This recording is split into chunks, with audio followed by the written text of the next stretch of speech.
Hello everyone, स्वागत है आपका मेरे YouTube channel physics solution point पर। आज हम आपके लिए लेकर आए हैं नया topic compound microscope. Compound microscope आज हम इसके दोनों केसेस में मैग्नीफाइंग पावर फाइंड करेंगे, उसके एक्सप्रेशन फाइंड करेंगे और आपको बताएंगे कि what is the compound microscope. Compound microscope इसलिए कहा गया, इसको कंपाउंड की टर्म इसलिए यूज की गई क्योंकि इस माइक्रोस्कोप में 2 और मोर लेंसेज का यूज किया गया है जो अच्छी क्वालिटी के, जिनकी मैग्नीफाइंग पावर बहुत हाई होती है, ब्राइट इमेज बनाते हैं, मैग्नीफाइड इमेज बनाते हैं। उनके अंदर 2 या 2 से ज्यादा लेंसेज का उपयोग किया गया है, यूज किए जाते हैं। लेकिन हमारे सिलेबस में केवल 2 लेंस कॉम्बिनेशन से जो माउंटेड होता है, कोएक्सियली माउंटेड होता है, ये इससे बना माइक्रोस्कोप कंपाउंड माइक्रोस्कोप हमारे सिलेबस में है। तो अब हम आते हैं कि what is compound microscope. It is an optical device. ये एक ऑप्टिकल डिवाइस है which is used to see magnified tiny microbes, जो बहुत छोटे ऑब्जेक्ट होते हैं जिन्हें हम खुली आंखों से विदाउट एनी ऑप्टिकल इंस्ट्रूमेंट नहीं देख सकते इजीली। तो उन्हें देखने के लिए, उनकी मैग्नीफाइड इमेज को देखने के लिए हम कंपाउंड माइक्रोस्कोप को यूज करते हैं। तो कंपाउंड माइक्रोस्कोप क्या है? Compound microscope is an optical device which is used to see magnified of tiny objects. Tiny objects की मैग्नीफाइड इमेज देखने के लिए हम लोग जिस ऑप्टिकल डिवाइस का यूज करते हैं, that device is called compound microscope. Compound बता दें आपको, 2 लेंस कॉम्बिनेशन होता है इसमें, एटलीस्ट कम से कम 2 लेंस होते हैं, ज्यादा भी हो सकते हैं। तो ऐसे माइक्रोस्कोप को जिसके अंदर 2 कन्वर्जिंग लेंसेज का यूज किया जाता है, उनको हम बोलते हैं कंपाउंड माइक्रोस्कोप। कंस्ट्रक्शन में क्या है? इट कंसिस्ट, जो हमारे सिलेबस में उसके अकॉर्डिंग बता रहे हैं, it consist of 2 convex lenses of short focal length. It consists of 2 convex lenses of short focal length arranged at the ends of the 2 sliding metal tube. इसके अंदर 2 convex lenses होते हैं जो किसी स्लाइडिंग ट्यूब के अंदर, 2 metal tube होंगी, एक के अंदर ये बड़ी ट्यूब होगी और एक छोटी ट्यूब होगी जो अंदर इसके रिमूव हो सकती है, बाहर और अंदर जा सकती है। ये रैक पिनियन देख रहे हैं आप यहाँ पे, रैक पिनियन। इस रैक पिनियन की हेल्प से हम दोनों लेंसेज के बीच की डिस्टेंस को इजीली चेंज कर सकते हैं। तो स्लाइडिंग ट्यूब होती है ये। इसके एक सिरे पर कम फोकल लेंथ और कम एपरेचर का, शॉर्ट फोकल लेंथ और शॉर्ट एपरेचर का एक लेंस होता है जिसको ऑब्जेक्ट की साइड में रखा जाता है। इसको ऑब्जेक्ट की साइड में रखने से इसका नाम रखा गया है objective lens. It is a convex lens of small focal length and aperture. It is positioned near the object. Object के पास में इसको रखने से इसका नाम रखा गया ऑब्जेक्टिव लेंस। और इसकी फोकल लेंथ को हम कंसिडर करते हैं एफ के नाम से, which is short focal length with respect to the focal length of eyepiece lens. दूसरे नंबर पे दूसरा ऑब्जेक्ट होता है इसका, ऑब्जेक्टिव लेंस के बाद दूसरा लेंस है आईपीस। इसको क्या बोलते हैं? आईपीस या ओक्यूलर भी नाम रखा गया है इसका। It is a convex lens of larger focal length and aperture with respect to objective lens. Objective lens के रेस्पेक्ट में इसकी फोकल लेंथ और एपरेचर थोड़ा बड़ा होता है, तो इसे नाम दिया गया है eyepiece lens, because this lens is near to the human eye. आई के ये क्या होता है? समीप होता है, नजदीक होता है, इसलिए इसे नाम दिया गया आईपीस। इसमें ये ध्यान रखने वाली बात है, focal length of eyepiece is more than the focal length of objective lens. Objective lens compound microscope के लिए जो हम आईपीस लेंगे, यानी कि जो कन्वेक्स लेंस लेंगे एज ए आईपीस लेंस, उसकी focal length should be greater than the focal length of objective lens. अब हम इसकी वर्किंग करने वाले हैं, आप इसको नोट कर लें। देखते हैं वर्किंग, इसकी वर्किंग कराते हैं आपको। Working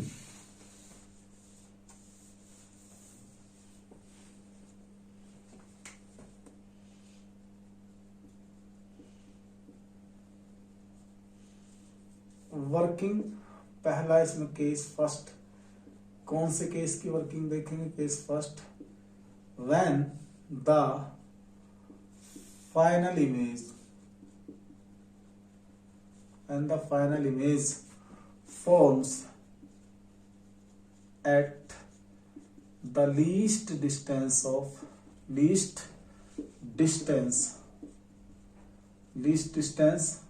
d 25 centimetre. ऐसी किसी भी ह्यूमन आई के लिए वो कम से कम डिस्टेंस जिस पर रखी किसी ऑब्जेक्ट को हमारी आई बिना किसी परेशानी के, बिना किसी दिक्कत के देख सकती है, तो उसे हम बोलते हैं distance of distinct vision. The minimum distance of any object from the human I eight which human I can be seen clearly image without any strength, that is called least distance of distinct vision. जब final image form होती है eight the least distance of least distance of distinct vision, distinct vision, ये हमारा case है पहला। Working, पहले हम working देखेंगे इसकी। तो वर्किंग के लिए, वर्किंग भी किस सिचुएशन में? जब final image least distance of distinct vision पर बन रही हो, यानी कि जो आईपीस फाइनल इमेज बनाएगा, अगर वो इमेज आईपीस से 25 सेंटीमीटर की डिस्टेंस पर फॉर्म्स हो रही हो, तो उसको बोलते हैं condition of final image forms at the least distance of distinct vision. Okay बेटा, मैं पहले इसका रे डायग्राम बनाता हूं। रे डायग्राम बनाने के बाद हम लोग आपको एक्सप्लेन करेंगे, फिर इसकी मैग्नीफाइंग पावर फाइंड करेंगे। देखिए,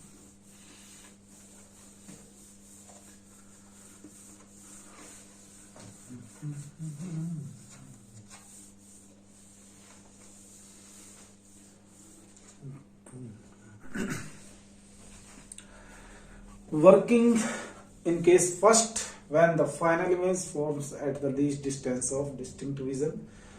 In this situation, ray diagram of the compound microscope, formation of images by eyepiece at the least distance of distinct vision shown in the figure, and all the respective distances also shown in the figure. थोड़ा इसमें देख लेंगे। इसमें करते क्या है कि ये हमारा कन्वेक्स लेंस है, ऑब्जेक्टिव लेंस। इसके सामने इसके फर्स्ट फोकल पॉइंट से, ये फर्स्ट फोकल पॉइंट से कुछ डिस्टेंस पर हम एक ऑब्जेक्ट ए बी प्लेस कर देते हैं, which is perpendicular to the principal axis. इससे जब रे चलेगी तो रिफ्रैक्शन के बाद ये बी डैश पॉइंट पर इंटरसेक्ट होंगी। बी डैश पॉइंट को प्रिंसिपल एक्सिस पर मिला दीजिए परपेंडिकुलरली, तो a dash b dash is the real inverted image forming by this convex lens, by this objective lens at a distance show करेंगे बेटे इसको। ये डिस्टेंस शो नहीं की गई, ये डिस्टेंस होगी VO, नाम रखेंगे इसका VO। यहां से यहां तक की डिस्टेंस होगी VO। At a distance VO, which is real inverted image, because this image a dash b dash acts as a virtual object for this eyepiece, eyepiece के लिए virtual object का काम करता है। और also this image formed by the objective lens should be such as it lies between the optical center of eyepiece and the focal point of eyepiece। focal point और इसके optical centre के बीच में ये होनी चाहिए। अगर ये इसके बीच में है तो इसकी मैग्नीफाइड, वर्चुअल एंड इरेक्ट और लार्ज साइज की इमेज बनती है। अगर ये ऑब्जेक्टिव लेंस इस ऑब्जेक्ट का image A dash B dash इस प्रकार से बनाता है, इस वे में बनाता है कि ए डैश बी डैश जो है लाइज करता है between the optical centre of eye piece and the focal point of eye piece, then ये आईपीस इसकी लार्ज, वर्चुअल और इरेक्ट इमेज बनाएगा from the side of A dash B dash as shown in figure. आप एक तो इसका screenshot ले बेटे, बहुत मेहनत से बनाया हमने। और अब हम इसकी मैग्नीफाइंग पावर को डिफाइन करेंगे। Magnifying power of compound microscope when the final image forms at the least distance of distinct vision. So take the screenshot.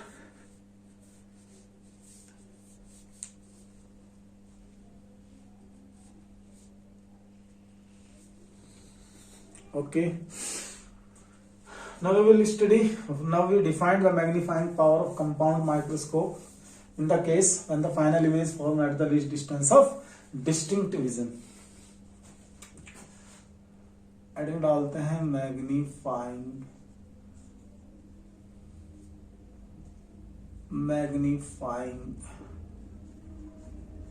Power of compound microscope.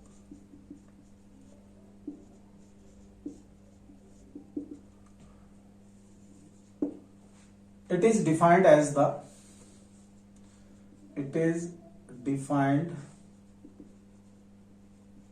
the ratio of angle subtended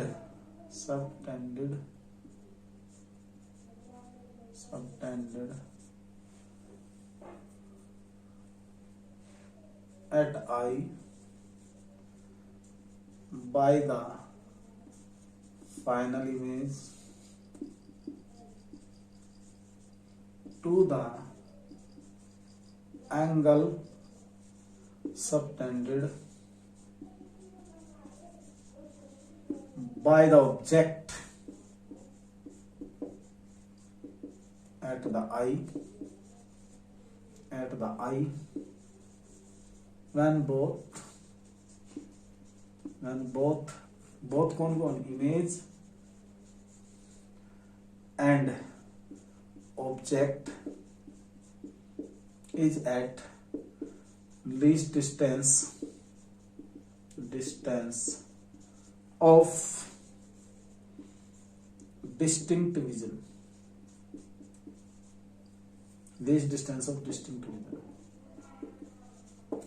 Okay.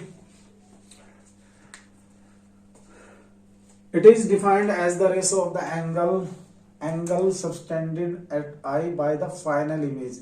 Angle को नाम दे देंगे बेटा, हम यही बता देते हैं beta. ये दिखा रखा हमने बीटा. फाइनल इमेज है A double dash B double dash which forms angle beta at eyepiece by the eyepiece by the final image to the angle subtended by object at the eye when both subjected to the angle, इसे नाम देंगे हम alpha. To the angle subtended by object at the eye when both image and object is at least distance of distinct vision. दोनों ही cases में least distance of distinct vision पर ये होने चाहिए. इसका मीनिंग क्या हुआ? इसका मीनिंग ये हुआ कि m it is equal to क्या होगा? Beta upon alpha. This is the first equation.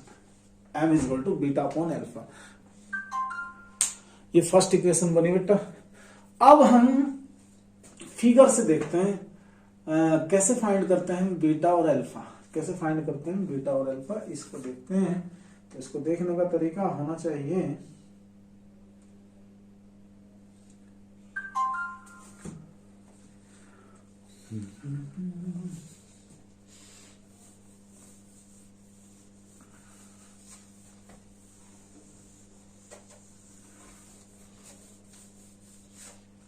करते हैं शुरू.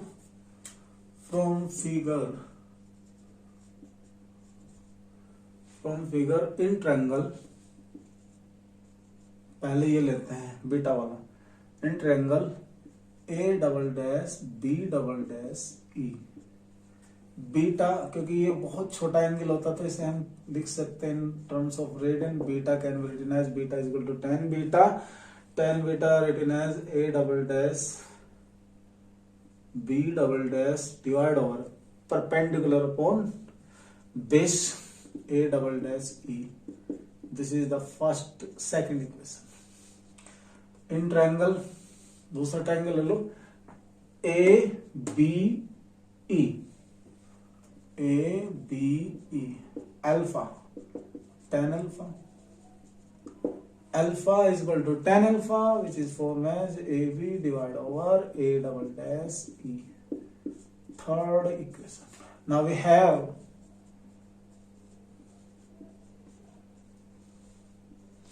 beta by alpha. क्योंकि हमने मैग्नीफाइंग पावर फाइंड करनी और वो फाइंड होगी इस टर्म में। तो beta by alpha which is equal to, divide कर दो, A double dash B double dash divide by A double dash E divide by A B divide by A double dash E. Common term cancel हो जाएगी तो A double dash B double dash divide over A B बना। ऐसे ही होगा कुछ, हाँ ऐसे ही है। तो बीटा बाई अल्फा लिख सकते हैं हम A double dash B double dash divide over A B. Implies that, एक काम करते हैं, A double dash A dash B dash से मल्टीप्लाई कर लेते हैं ऐसे, A double dash B double dash divide over A dash B dash multiply A dash B dash upon कितना ए बी बाई इक्वेशन 1। तो 1 इक्वेशन की help ली गई तो इससे बना m, it is equal to a double dash B double dash upon A dash B dash multiply A dash B dash upon a. ये बनेगी equation number 4। इतना ध्यान रखिएगा, इसमें हमने ए डैश बी डैश से मल्टीप्लाई कर ली। अगर आप ये नहीं करेंगे तो शायद आपका क्वेश्चन ना हो। यहां देखिए from figure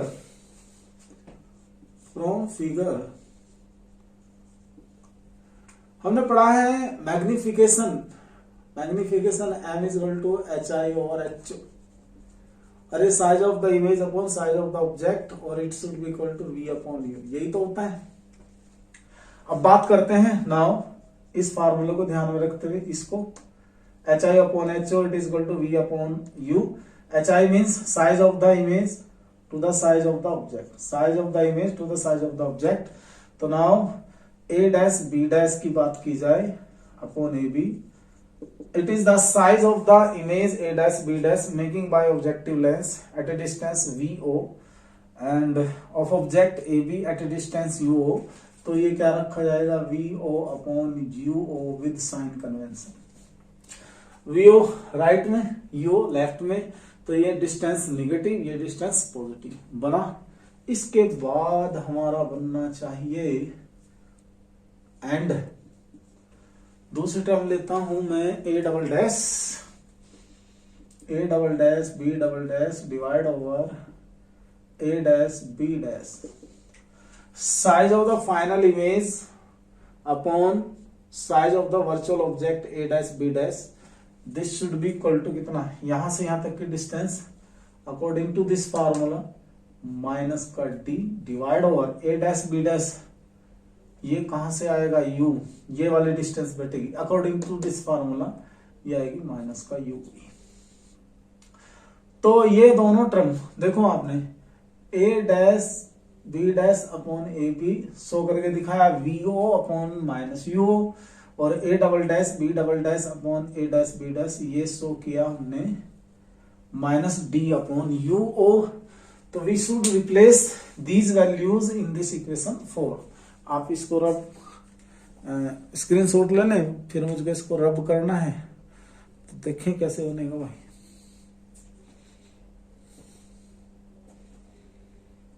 okay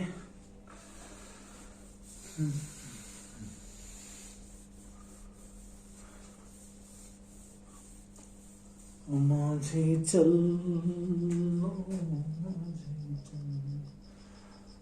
use equation 4।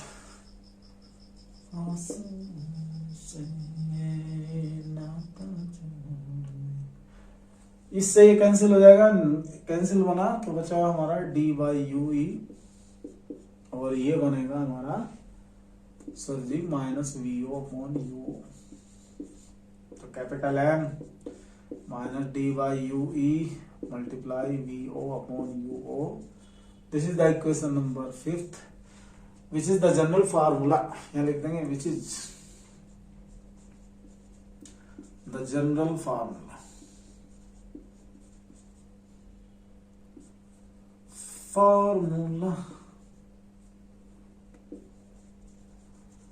of magnifying power of compound microscope.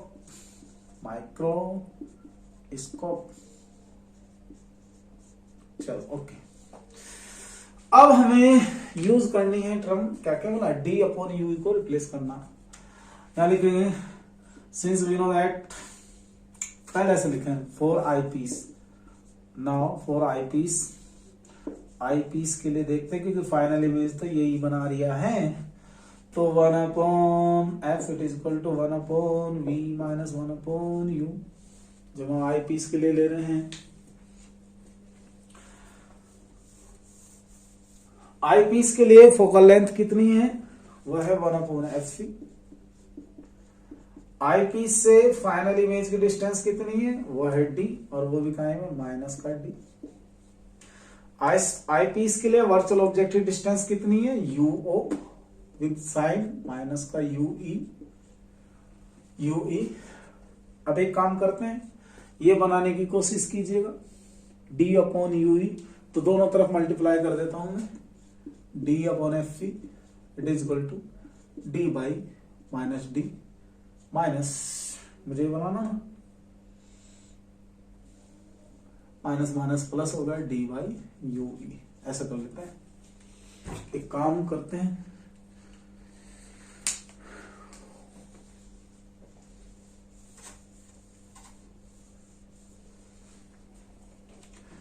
ये काम कर दिया यहां, d upon f p it is equal to minus 1 plus D upon u, तो d upon u e 1 plus D upon f P.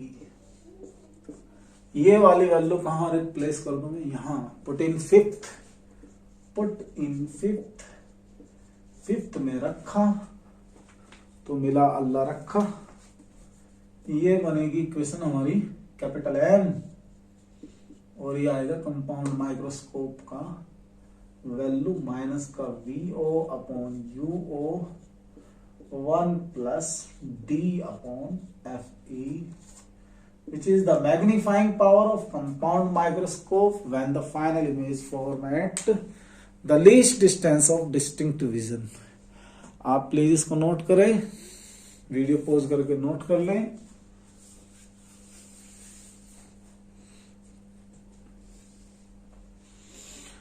अब दूसरे case में आते हैं, when the final image format infinity, हटा दो,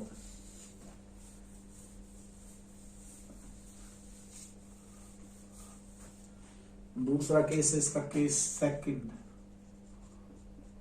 when the final image forms at infinity। अब समझने वाली बात यह है कि in what situation eye piece making an image at infinity. अब हमें यह देखना है कि यह आई पीस इस ऑब्जेक्ट की इमेज की फाइनल इमेज इन्फिनिटी पे कब बनाएगा। तो उसके लिए समझने का तरीका यह है, एक ही सिचुएशन है कि अगर ये object A dash B dash इसके फोकल पॉइंट पर आ जाए तो हमारा ये बन जाएगा इन सच सिचुएशन। तो देखो मैं तो इसी में कर दूं एडजस्ट, इसको हटा देता हूं बेटे। इस सिचुएशन में देखिए इसकी क्या इमेज बनेगी।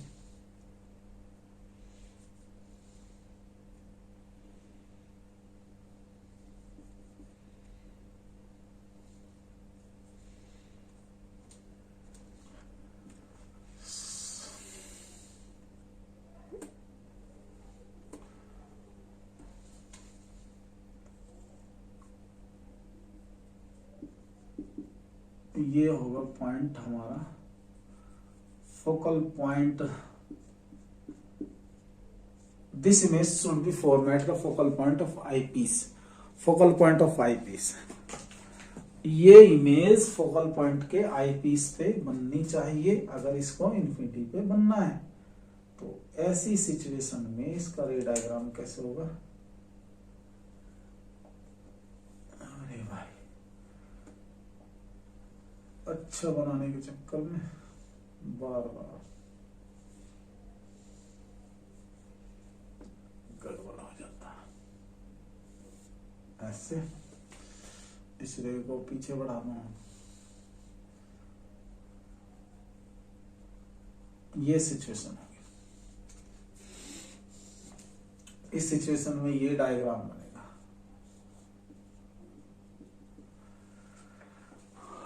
ओके, नोट कर लें। और इसमें distance, this distance F4, this distance FE,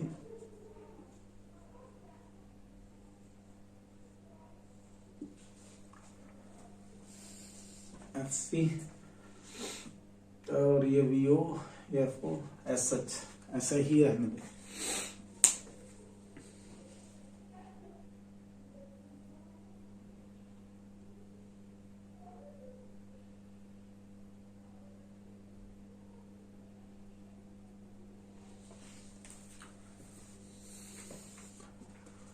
In this situation, in this condition,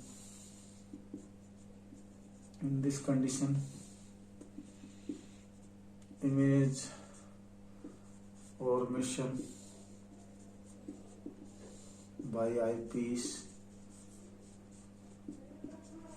shown in ray diagram. shown in ray diagram. इस वाली सिचुएशन में हमें ये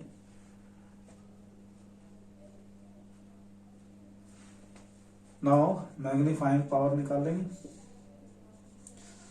मैग्नीफाइंग पावर,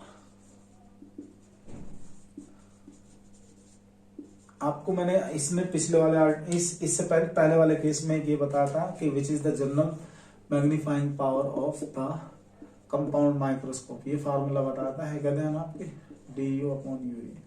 तो अगर आप इस पर गौर करें तो आप देखेंगे ऑब्जेक्ट की डिस्टेंस आई पीस के ऑप्टिकल सेंटर से कितनी होगी, वो भी UE होगी। This is the UE।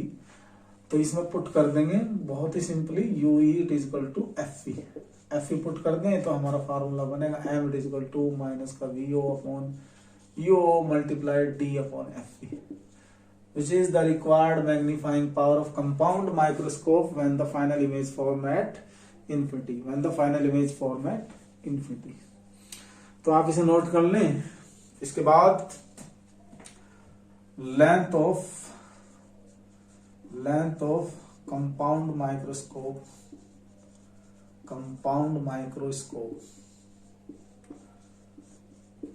In this condition, इस कंडीशन में कंपाउंड माइक्रोस्कोप की जो लेंथ होगी वो क्या होगी, समझिएगा बेटा। वो कंपाउंड माइक्रोस्कोप हो या टेलीस्कोप हो, उसकी जो लेंथ का मीनिंग है वो बिटवीन द लेंसेज होता है। अगर हम यही कंपाउंड माइक्रोस्कोप की लेंथ फाइंड करनी है तो हम ये देख लेते हैं what is the separation between the objective and eye piece. तो हम यहाँ देखेंगे, एक तो हमारे पास होगी VO डिस्टेंस और एक होगी FE। तो हम यहां लिखेंगे mode of FE plus mod of VO। ये इसकी फोकल लेंथ वो आ जाएगी, total length of the compound microscope.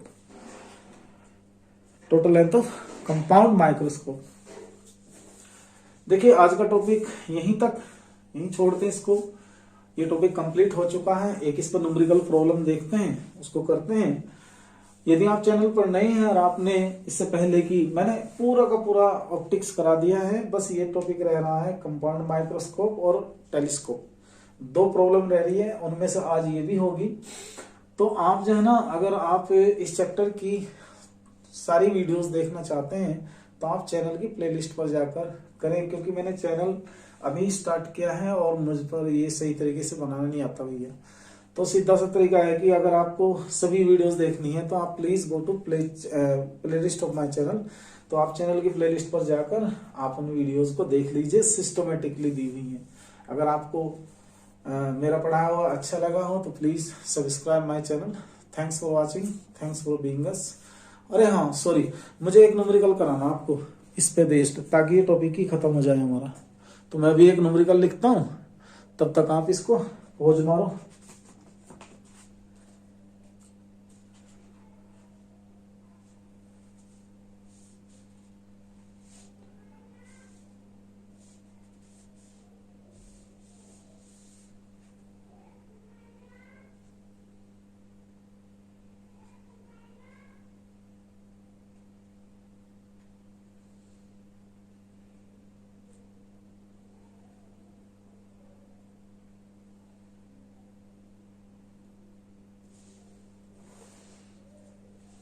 मिल गया क्वेश्चन, देखो बट क्वेश्चन लिखना पड़ेगा पहले। क्वेश्चन है, एक न्यूमेरिकल प्रॉब्लम लेते हैं इसको।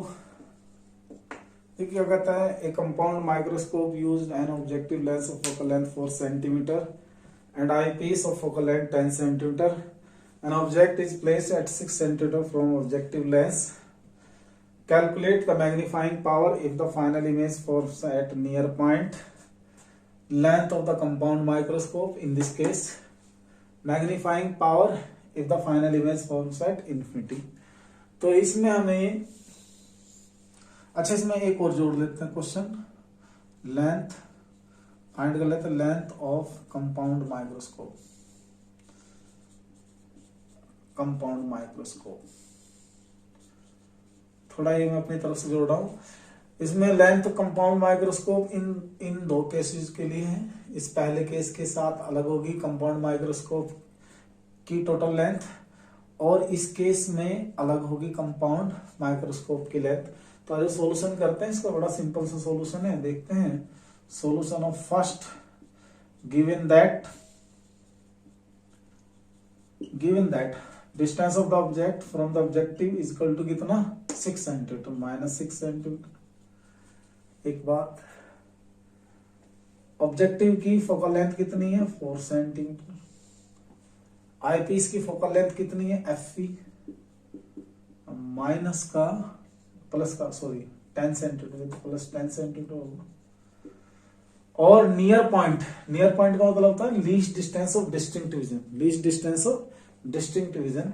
तो हमें इस पर D it is equal to कितना है हमारे पास, डी होगा हमारे पास 25 सेंटीमीटर विद नेगेटिव साइन। यहाँ पे इसके लिए हम निकालते हैं, वैल्यू फाइंड करते हैं। तो हम जनरली फार्मूला यूज करेंगे। डी हमने साइंस कन्वेंशन के अकॉर्डिंग पहले ही मैग्नीफाइंग पावर साइन कन्वेंशन के अकॉर्डिंग ली थी फार्मूले में, तो इसे प्लस ही लेंगे, नेगेटिव नहीं लेंगे। तो अब हम देखते हैं, as you know that since magnifying power of compound microscope is equal to VO upon UO 1 plus D upon FE, this is the formula। अब हमें ये देखना, UO हमारे पास है, VO नहीं है, D भी हमारे पास है, FE हमको पता है। तो हम सबसे पहले VO की वैल्यू फाइंड करेंगे, फार्मूला निकालेंगे। Since 1 upon FO it is equal to 1 upon VO minus 1 upon UO। Put the value 1 upon FO 4 centimetre, 1 upon VO I don't know, but UO minus का 6 सेंटीमीटर प्लस का 6 हो जाएगा। इसको थोड़ा reverse कर लेते हैं, ऐसे रिप्लेस कर दीजिए। 1 upon 4 माइनस 1 upon 6, इसको इधर रिप्लेस कर देना।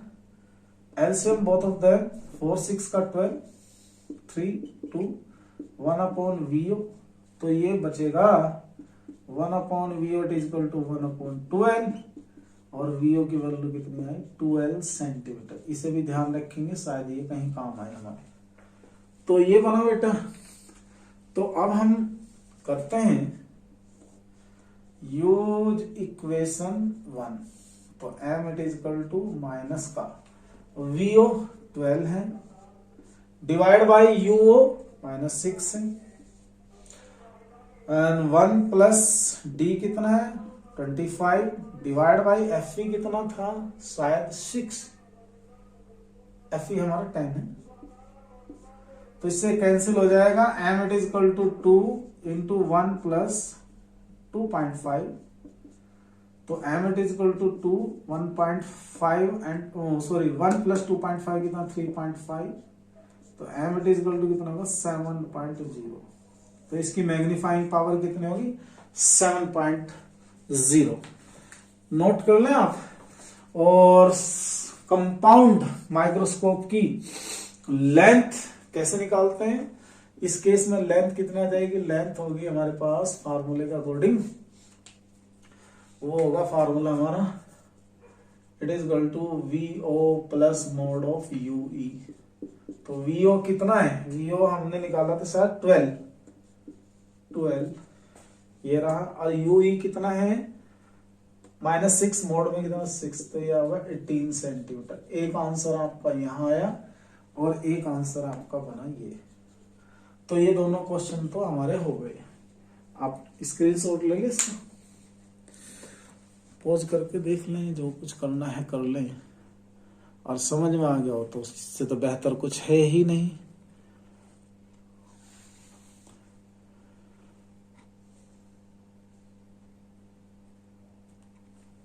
अब करेंगे बेटा इसका third part, magnifying power when the image forms at infinity, जब इमेज इन्फिनिटी पे फॉर्म हो रही हो, जब इमेज इन्फिनिटी पे बन रही हो। Okay, now we will find the third case. इसको हटा दूं भाई, मेरे पास स्पेस की कमी है। Third case, when image forms at infinity,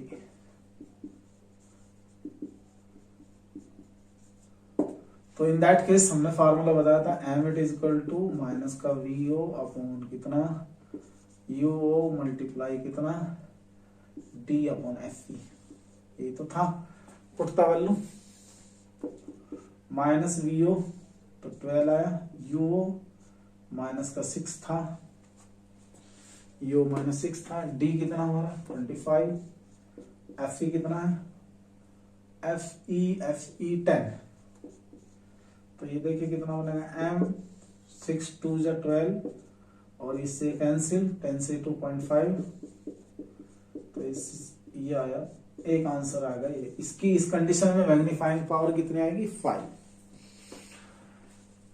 length निकालनी हो, फोर्थ था इस केस में, लेंथ ऑफ द माइक्रोस्कोप, उसका फार्मूला क्या है याद है आपके, वो फार्मूला था ये VO plus F E, 12 plus F E कितना है हमारा 10 है, तो इन सब सिचुएशन ये होगी 22 सेंटीमीटर। ये आपके आंसर आ गए। ओके बेटा, तो ये हमारा कंप्लीट हो चुका। आप इस क्वेश्चन को देख लें, और इसके जैसे क्वेश्चन आपके पास कोई भी बुक हो, टेक्स्ट बुक हो, रिफ्रेशर हो या एनसीईआरटी की बुक हो, उसमें से आप इसकी प्रॉब्लम को थोड़ा 1-2 प्रॉब्लम करके देखना, तो आपके क्लियर हो जाएंगे।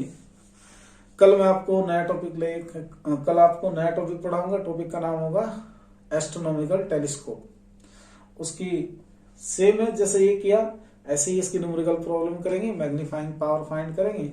तब तक के लिए मैं आपसे विदा लेता हूँ।